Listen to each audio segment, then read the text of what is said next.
فقد قال الصادق علیہ السلام من لم يشهد جماعة الناس في العيدين فليغتسل وليتطيب بما وجد ويصلي في بيته وحده كما يصلي في جماعة صلوات.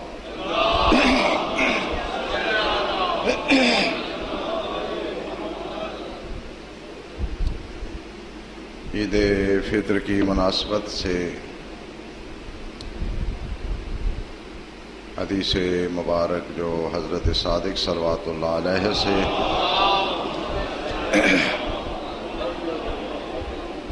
روایت کی گئی ہے، اس کی تلاوت کی ہے، جس میں حضرت نے ارشاد فرمایا کہ جو شخص لوگوں کے ساتھ نماز عید جماعت کے ساتھ نہ پڑھ سکے تو اسے چاہیے کہ غسل کرے اور میسر خوشبو استعمال کرے اور اپنے گھر میں فرادہ اور اکیلے ایسے ہی نماز پڑھے جیسا کہ جماعت کے ساتھ نماز پڑھتا ہے۔ یہ حدیث اس لیے انتخاب کی کہ بہت سے مفکرین اور محققین جو خود ساختہ ہیں وہ بہت سی مذہبی اور اسلامی حقیقتوں میں تعریف کرنے کے درپے ہیں اور زور لگائے جا رہے ہیں ایسی چیزیں جن کا کتب حدیث میں کوئی تذکرہ ہی نہیں ہے، اور جو کچھ ائمہ اہل بیت علیہم السلام نے مطالبہ کیا ہے اس کو انجام دینے کے درپے ہی نہیں ہے۔ احکام الہی کو تو ایک آسان سے حربے سے کہ یہ مولویوں کی باتیں ہیں کہہ کے ان کی طرف پشت کر دی جاتی ہے اور انہیں پس پشت ڈال دیا جاتا ہے۔ عید خداوند متعال نے اسلامی تہوار اور خوشی کا دن قرار دیا ہے، اور یہ اس وجہ سے نہیں کہ ہم کوئی خوشی کی خواہش رکھتے ہیں، یہ اس لیے کہ عید کا روز اللہ کی طرف سے جوائز، جائزہ یعنی عطائیں، بخششیں، یہ خدا کی طرف سے جوائز کا دن ہے۔ جو لوگ ماہ مبارک کے روزے رکھتے ہیں عید کے روز انہیں اللہ کی طرف سے اجر اور عطائیں دی جاتی ہیں، اور اللہ کی عطاؤں پہ اور اللہ کے دیے ہوئے جائزے پہ انسان کو خوش ہونا چاہیے۔ یہ اپنی طرف سے نہیں، حضرت باقر صلوات اللہ علیہ سے منقول حدیث مبارک ہے، اذا اکمل الصائمون صیام رمضان وقیامہ، جب روزے دار ماہ مبارک کے روزے مکمل کرتے ہیں اور ماہ مبارک کی نمازیں مکمل کرتے ہیں، فقد وفوا ما علیہم وبقی ما لہم من الاجر، تو جو ان پر لازم تھا انہوں نے وہ پورا کر دیا، اب ان کے لیے اجر باقی ہے۔ وہو المغفرہ، اور اجر مغفرت ہے، بخشش ہے۔ فَإِذَا خَرَجُوا يَوْمَ عِيدِ الْفِطْرِ إِلَى الصَّلَاةِ قُسِّمَتْ عَلَيْهِمْ أُجُورُهُمْ، اور جب وہ عید الفطر کے روز نماز عید پڑھنے کے لیے نکلتے ہیں تو پھر ان کا اجر ان پر تقسیم کیا جاتا ہے۔ لہذا جنہوں نے روزے رکھے ہیں وہ نماز عید الفطر پڑھنے آئیں، اور جب نماز عید الفطر پڑھنے آئیں گے تو ان کی عبادات کا اجر انہیں عطا کیا جائے گا۔ فرجعوا الی منازلہم، پس وہ اپنے گھروں کی طرف واپس لوٹیں گے۔ وقد استوفوا الاجور واستکملوها، اس حال میں واپس لوٹیں گے کہ انہوں نے اپنا اجر مکمل کر لیا ہوگا، اور جو انہیں اجرت اور حق تعالیٰ کی طرف سے ثواب ملنا تھا وہ ان کے لیے پورا کر دیا گیا ہوگا۔ تو یہ کہ حضرت امام زین العابدین علیہ السلام کے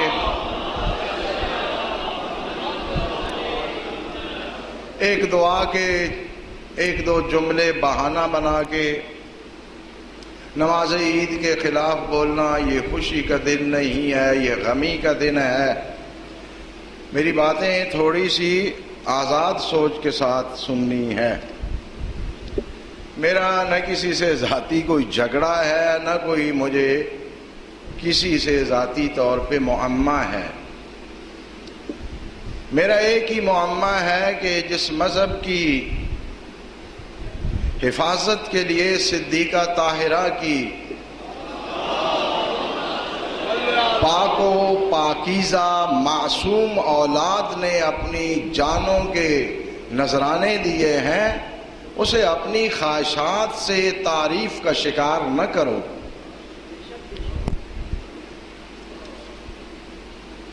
تو یہ حضرت امیر المومنین علیہ السلام کی شہادت کا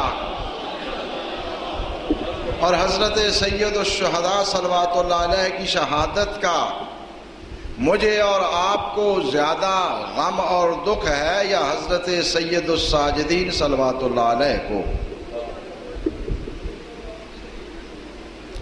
جنہوں نے وہ مظالم اپنی آنکھوں سے عاشورہ کے روز دیکھے اور زندگی بھر ان مظالم کا تذکرہ فرماتے رہے۔ جو ائمہ اہل بیت علیہم السلام نے اپنے مخالفین اہل علم کے لیے مذمت کی باتیں کی ہیں، اسے اپنے شیعہ حضرات پہ تطبیق کرنا اور اہل بیت علیہم السلام کے پیروکار اہل علم پر تطبیق کرنا، اس سے بڑھ کر بڑی کوئی تعریف نہیں ہو سکتی۔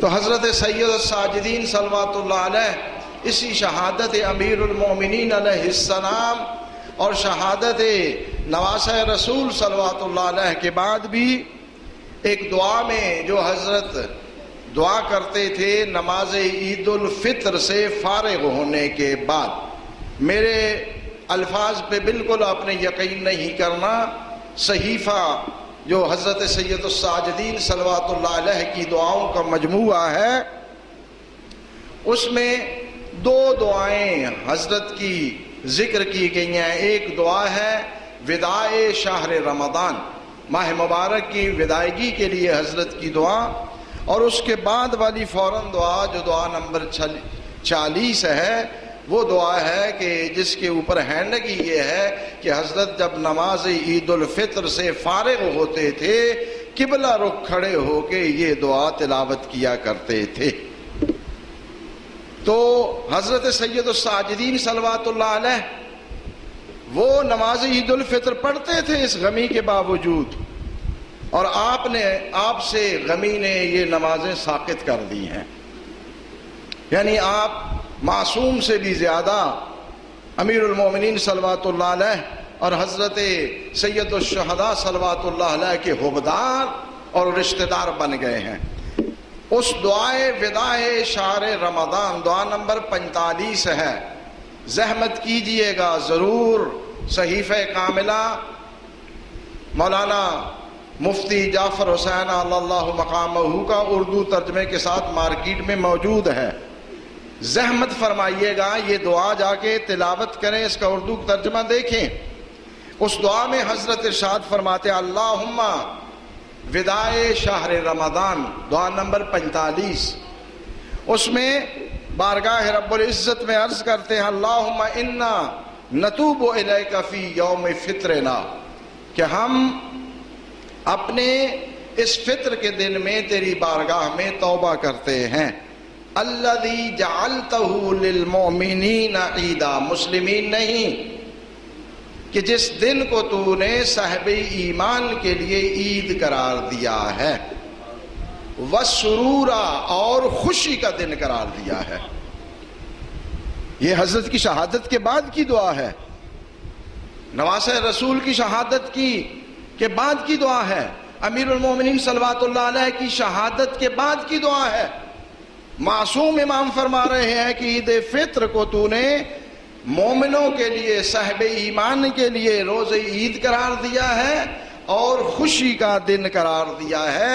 وَلِأَهْلِ مِلَّتِكَ مَجْمَعًا وَمُعْتَشِدًا مِنْ كُلِّ ذَنْبٍ أَذْنَبْنَاهُ، اور ملت اسلام کے ماننے والوں لوگوں کے لیے تو نے یہ اجتماع اور تعاون کا دن قرار دیا ہے۔ اس دن میں ہم تجھ سے ہر اس گناہ سے توبہ کرتے ہیں جس کا ہم نے ارتکاب کیا ہو۔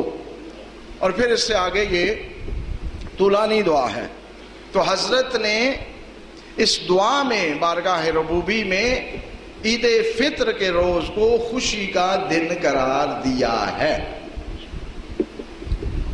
اور یہ بڑی عجیب سی بات ہے کہ جتنی بھی اسلامی عیدیں ہیں یا خوشی کے مواقع ہیں روایات اہل بیت علیہ السلام میں، یا جتنے بھی عظمت والے دن ہیں، ان سب دنوں میں اہل بیت علیہ السلام کی طرف سے مطالبہ کیا گیا ہے کہ نواسہ رسول کی زیارت ضرور کی جائے۔ یہ اب جدید ماڈل نام نہاد شیعہ جو کچھ اہل بیت نے مطالبہ کیا ہے وہ کرنے کے لیے تیار نہیں ہے۔ ان سے پوچھو کہ کوئی زیارت سید الشہداء عید کے روز تلاوت کرتا ہو،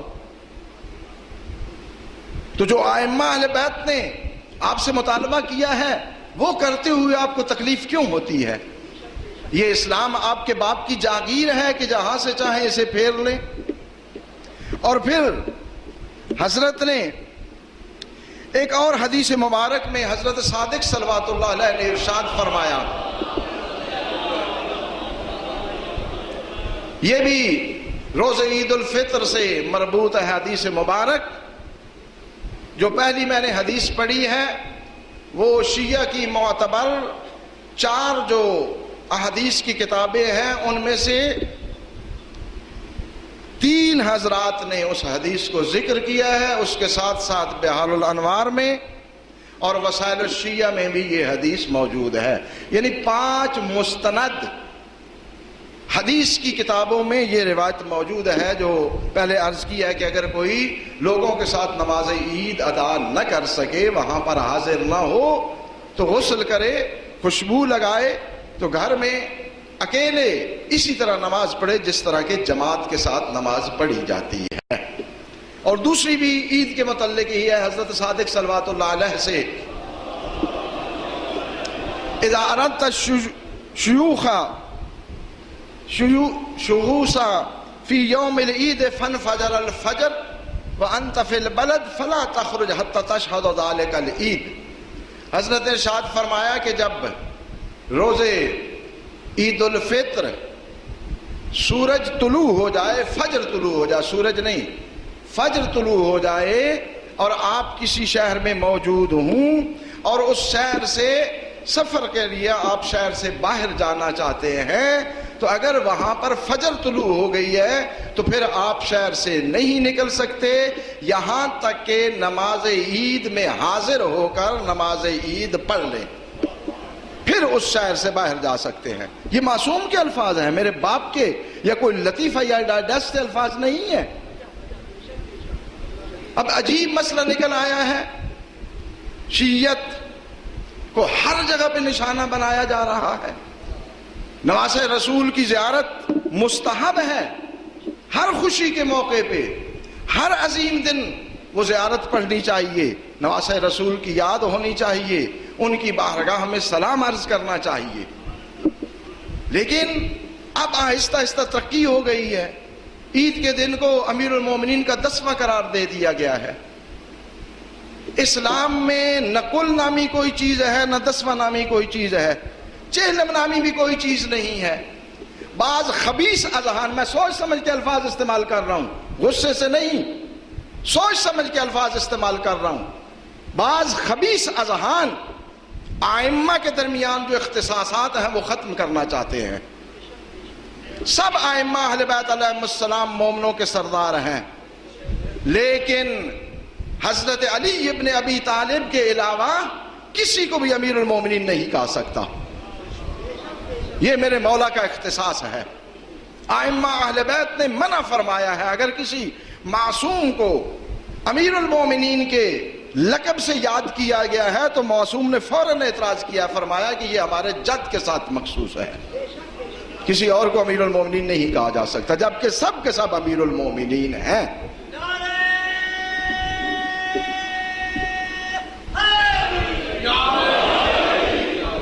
حضرت آدم علیہ السلام سے لے کر صبح قیامت کے طلوع تک کسی نبی، کسی معصوم کے لیے چہلم کی کوئی خاص چیز وارد نہیں ہوئی ہے۔ حضرت سید الانبیاء صلوات اللہ علیہ کے لیے شریعت نے چہلم قرار نہیں دیا ہے، لیکن اس پوری کائنات میں ایک ہستی ہے جس کا شریعت نے باقاعدہ چہلم کا مطالبہ کیا ہے، اور وہ حضرت سید الشہداء صلوات اللہ علیہ ہے کہ باقاعدہ 40 کی زیارت ہے، اعمال ہیں 40 کے۔ اب یہاں کچھ خبیث اذہان شروع ہو گئے ہیں ہر معصوم کے لیے چہلم کرنے کے در پہ۔ تم خدا اور رسول سے زیادہ علم رکھتے ہو، تم خدا اور رسول کے مشیر ہو، تمہیں کس نے یہ حق دیا ہے کہ شریعت میں ترمیم پیدا کرے؟ بدنامی مولوی کی ہے کہ اپنی رائے سے فتوے دیتا ہے، قیاس کرتا ہے، اور تم تو ایسے فتوے دے رہے ہو جنہیں رائے اور قیاس بھی نہیں کہا جا سکتا، صرف یہ کہا جا سکتا ہے کہ شریعت میں تحریف پیدا کر رہے ہو۔ 10ویں کا کوئی تصور ہی نہیں ہے اسلام میں۔ اچھا، امیر المومنین علیہ السلام کا 10واں اگر ہے تو پھر سب ائمہ کو ہونا چاہیے، پھر منائیں یہ 10ویں۔ میں اب 10ویں آپ کی خدمت میں پیش کر رہا ہوں۔ 8 ربیع الاول کو حضرت امام حسن عسکری صلوات اللہ علیہ کی شہادت ہے نا؟ دن غروب ہوتا ہے تو آپ خوشیاں منانا شروع کر دیتے ہیں۔ آج انسان کے گھر اگر جنازہ ہوا ہو تو شام کو شادی کر لے گا؟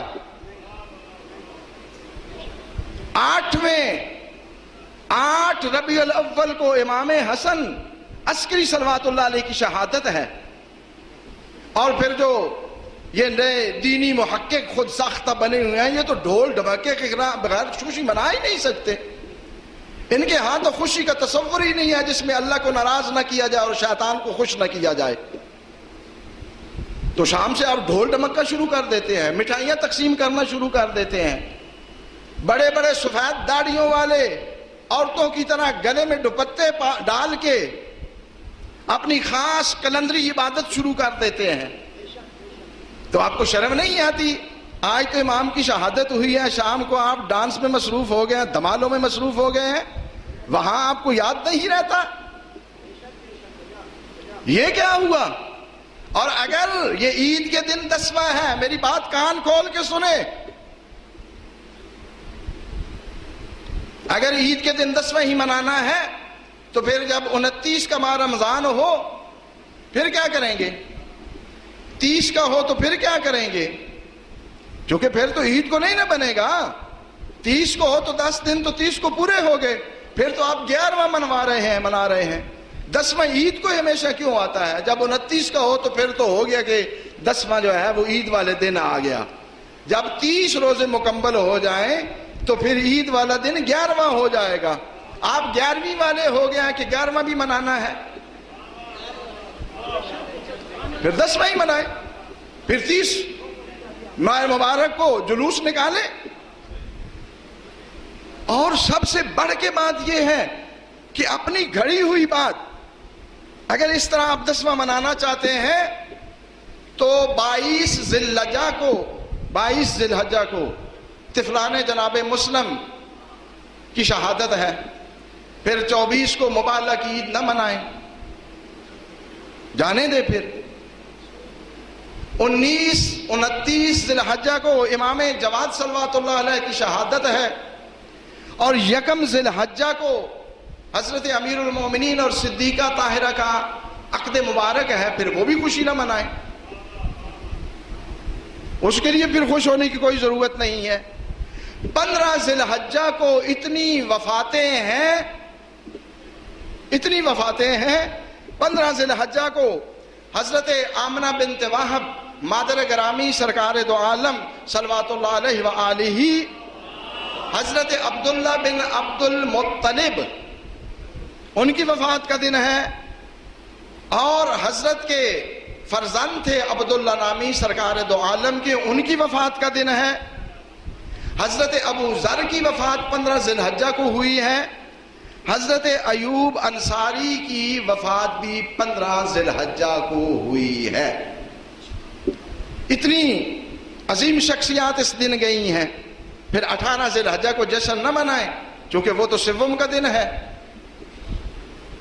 میری بات سمجھے ہو؟ یہ 15 کو اتنے اسلام کے جنازے اٹھے ہیں، سرکار دو عالم کی والدہ گرامی، سرکار کے والد محترم حضرت ابو ذر، حضرت ایوب انصاری، حضرت عبداللہ ابن محمد صلی اللہ علیہ وآلہ وسلم، یہ سب 15 ذی الحجہ کی وفاتیں ہیں۔ تو 18 ذی الحجہ کو کیا بن جائے گا؟ سوم ہو جائے گا نا۔ تو سوم کو پھر کیوں آپ خوشیاں مناتے ہیں؟ وہاں تو ماشاءاللہ اشتہار یہاں چھپے ہوتے ہیں، فلاں گلوکار اور فلاں گلوکار نذرانہ عقیدت پیش کریں گے،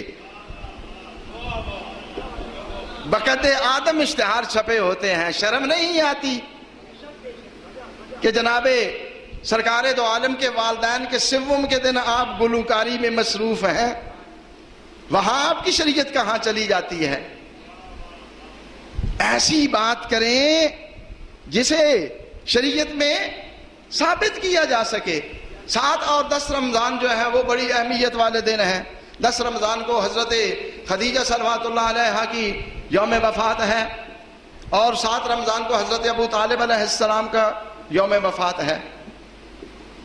تو پھر 15 رمضان کو کچھ نہیں کرنا چاہیے، کیونکہ ابھی تو 10واں بھی نہیں گزرا ہوتا تو 15 آ جاتا ہے۔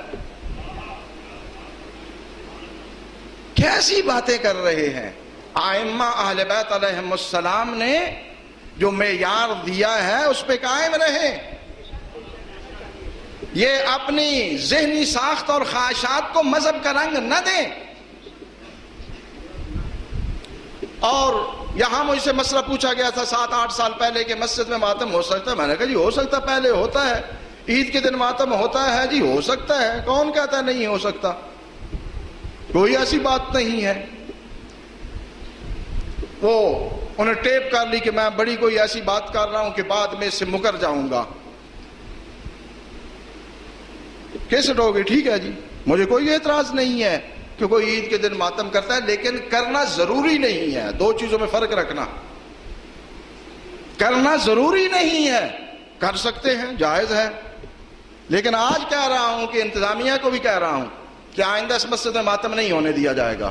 اس کی یہ وجہ نہیں ہے کہ مجھے کوئی ان سے تکلیف ہے، اس کی وجہ یہ ہے کہ یہ نماز کی اہانت کرتے ہیں۔ نماز عید جب ہو رہی ہوتی ہے کالے کپڑے پہن کے سڑک پہ بیٹھے ہوتے ہیں، جب نماز عید ختم ہوتی ہے تو اندر تشریف لے آتے ہیں۔ ایسے لوگوں کو ہم یہاں داداری نہیں کرنے دیں گے، جو نماز کی توہین کریں نہیں کرنے دیں گے، کچھ ہو جائے نہیں کرنے دیں گے۔ جائز کا یہ مطلب نہیں ہے کہ احکام اسلامی کی تضحیک اور مذاق اڑائیں۔ آپ نے جب نماز نہیں پڑھنی ہے تو عزاداری کا کیا فائدہ ہے؟ میرے باپ کی بات نہیں ہے، حضرت امیر المومنین علیہ السلام سے حدیث مبارک نقل کر رہا ہوں۔ حضرت نے فرمایا کہ اساف الاسلام ثلاثۃ، اسلام کی 3 بنیادیں ہیں، نماز، زکوٰۃ اور ولایت اہل بیت علیہم السلام۔ یہ 3 بنیادیں ہیں اسلام کی، اور اس کے بعد ارشاد فرمایا لیکن ان میں سے کوئی ایک صحیح نہیں ہوتی جب تک اس کے ساتھ دوسری دو ملی ہوئی نہ ہو. یعنی نماز صحیح نہیں ہے جب تک اس کے ساتھ زکوٰۃ اور ولایت اہل بیت علیہم السلام نہ ہو. زکوٰۃ صحیح نہیں ہے جب تک اس کے ساتھ نماز اور ولایت اہل بیت علیہم السلام نہ ہو. اور اسی طرح ولایت اہل بیت بھی صحیح نہیں ہے جب تک اس کے ساتھ نماز اور زکوٰۃ ملی ہوئی نہ ہو.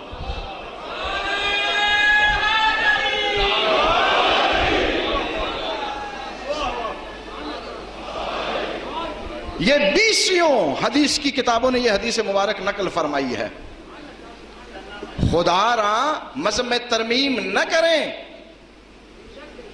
ماتم کرنے میں کوئی پرابلم اشکال نہیں ہے, کوئی حرام نہیں کہہ سکتا, لیکن اس طرح ماتم کرنا حرام ہے جس میں آپ احکام خدا بندی کی خلاف ورزی کر رہے ہوں, مذاق اڑا رہے ہوں.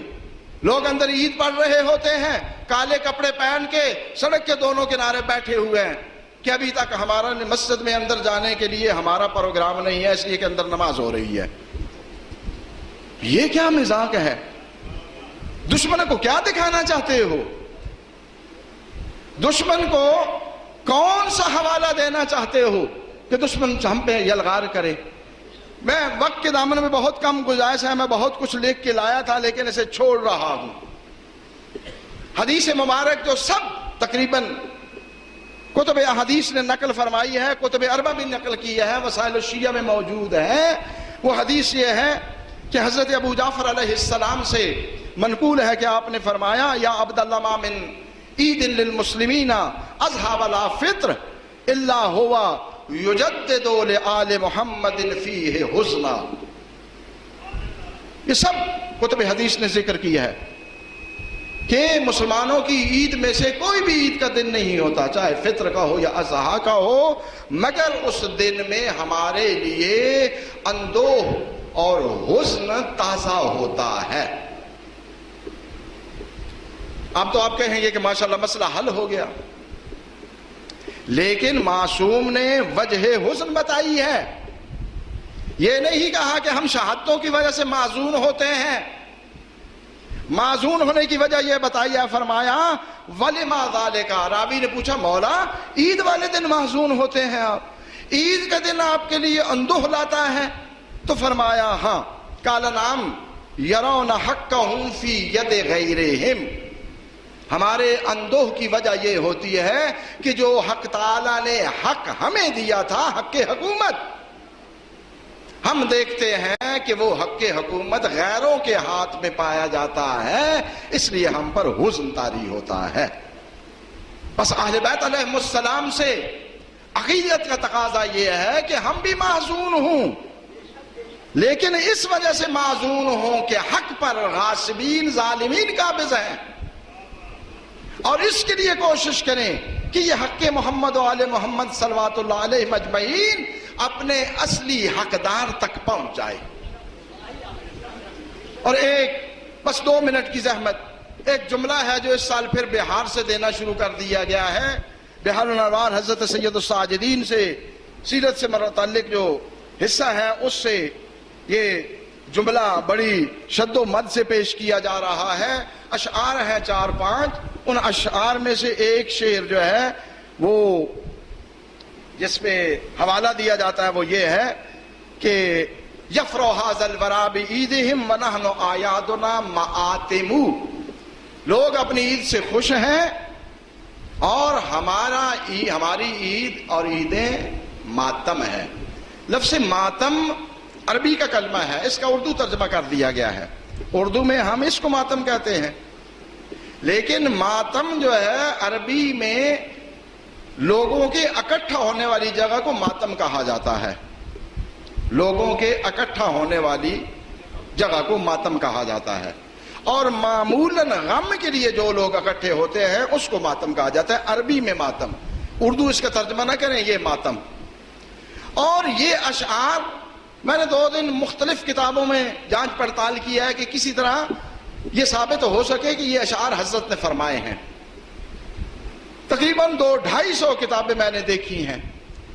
زیادہ سے زیادہ جو ثبوت ملا ہے اور بہار میں بھی جو وارد ہوا ہے، یروا لہو علیہ السلام، آپ کے لیے روایت کیا گیا. یہ نہیں کہا گیا کہ آپ نے کہے ہیں یہ شعر، آپ کے لیے یہ اشعار روایت کیے گئے ہیں. اب اسے بنا دیا گیا ہے تو جو سری اس میں صحیفہ سجادیہ میں آیا ہے کہ خدایا تو نے اس دن کو صاحبان ایمان کے لیے عید بنایا ہے، خوشی کا دن بنایا ہے، وہ نہیں دیکھیں گے. اور جس کے روایت کا نہ پاؤں ہے نہ وجود ہے، پھر مختلف کتب تاریخ میں اس شعر کو دیکھتا رہا ہوں. ایک آق الحق علامہ شستی رحمۃ اللہ علیہ کی بہت بڑی مناظرے کی کتاب ہے، ابطال الباطل کے مقابلہ میں انہوں نے لکھی. نادر الحق علامہ ہلی رحمۃ اللہ علیہ نے لکھی تھی. اس کے جواب میں ابطال الباطل روبہان علامہ روبہان نے لکھی تھی اہل سنت کی طرف سے، اور اس کا جواب جو ہے پھر علامہ شستی رحمۃ اللہ علیہ نے احقاق الحق کے نام سے لکھا تھا. ابتدائی طور پہ یہ 7-8 جلدوں میں ضخیم کتاب تھی. علامہ مرعشی رحمۃ اللہ علیہ نے اس پہ حواشی اور حوالے لگائے ہیں، تو 30 جلد کے لگ بھگ یہ کتاب بن گئی ہے. اس کتاب میں انہوں نے صحت سے جو ہے وہ کسی اور شخص سے منسوب کیا ہے یہ شعر. اور تاریخ کی کتابوں میں ابو منصور العزیز باللہ خلفائے فاطمیین میں سے تھا اور مصر میں ان کی حکومت تھی، اس سے یہ منسوب کیے گئے ہیں شعر. ثعالبی نے یتیمۃ الدہر کتاب میں ان اشعار کو اس کی طرف منسوب کیا، اور اس نے وجہ یہ بتائی ہے کہ عید کے دن اس کا ایک بیٹا فوت ہو گیا تھا اور اس نے یہ شعر کہے تھے کہ ہماری عید بھی جو ہے وہ ماتم ہے. میں یہ کہہ رہا ہوں کہ اگر کوئی عزاداری عید کے دن کرنا چاہتا ہے کوئی پرابلم نہیں ہے، نو پرابلم، لیکن شریعت کا مطالبہ نہیں ہے. اسے 10واں سمجھ کے کوئی کرتا ہے بدعت کر رہا ہے، خلاف شریعت کر رہا ہے. عزاداری پہ کوئی پابندی نہیں ہے. ہاں اگر کوئی احکام اسلام کی تصحیح کر کے کرتا ہے تو پھر قطعاً اجازت نہیں ہے، قطعاً اجازت نہیں ہے. اس لیے کہ یہ اسلام کے احکام اور مذہب کے احکام میرے اور آپ کے باپ کی ملکیت نہیں ہے. اس مذہب کے تحفظ کے لیے صدیقہ طاہرہ کی معصوم اولادوں نے اپنی جانوں کے نذرانے دیے ہیں. بے جرم و خطا پوری زندگی مشکلات اور قیدیں برداشت کی ہیں. لہذا یہ نہیں ہو سکتا کہ کوئی مذہب کے احکام کا مذاق اڑائے اور پھر یہ توقع رکھے کہ صدیقہ طاہرہ اس کی شفاعت فرمائے گی. اگر کوئی اس خام خیالی میں رہتا ہے تو وہ اہم کو جنت میں رہ رہا ہے. اس ماں کے دل سے اس مذہب کی قیمت کو پوچھنا چاہیے جس کی ساری اولاد اس کے تحفظ کے لیے اپنے خون کا نذرانہ دے چکی ہے. بارگاہ رب العزت میں مسرانہ دعا ہے کہ بحق اہل بیت صلوات اللہ علیہ مجمعین ہمیں صحیح طور پر مذہب کے احکام کو سمجھنے اور ان پر عمل کرنے کی توفیق عنایت فرمائے.